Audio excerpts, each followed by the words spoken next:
Now, it seems cliche to say, but the year really is flying by. We're very quickly approaching the end of May, and I'm sure we'll blink and it'll be the end of the financial year.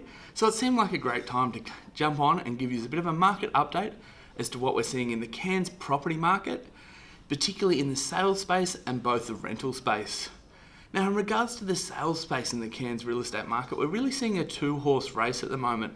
That is the freestanding houses versus the results that we're seeing in the unit and townhouses, and they really couldn't be seeing more different results. That is, the housing market is performing extremely well.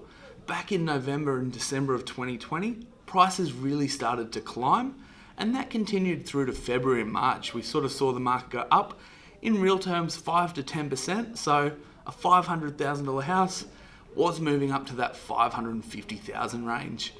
Come March, the market started to plateau off and has stayed at that new high, with prices still quite high and not pulling back at all. Where the unit market has remained very steady, prices really haven't seen too much change at all in 2021, and you could probably even go further back than that. There is some complexes in Cairns where I sell 2 or 3 units a year in, and we really haven't seen prices change much in those complexes at all in the last 5 or 10 years. The other side of the coin in the Cairns property market is the rental market. Both units and houses are classed to be in a stressed position, with rental vacancy sitting well under 1%. So what does this mean in real terms? It means that pretty much every rental property that is hitting the market is seeing multiple applications in the first week and renting out extremely fast. Now, if you're a tenant, this obviously isn't the greatest news, but as a landlord, it means that you are able to capitalise on this market, and landlords are starting to increase their rents in the range of 10 to even 15%.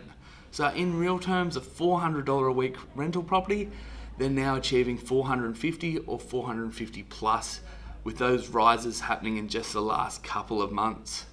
Now, looking forward into the Cairns property market, there really isn't a lot of new housing stock being built at the moment, especially when you compare it to the run of 2007 and 2008 and the absolute enormous amount of units that were built in that period of time. Right now, there's only a couple of new housing pockets being built, with each of those pockets only seeing 50 to maybe 100 houses actually being built. So there really isn't this huge amount of supply coming to the market.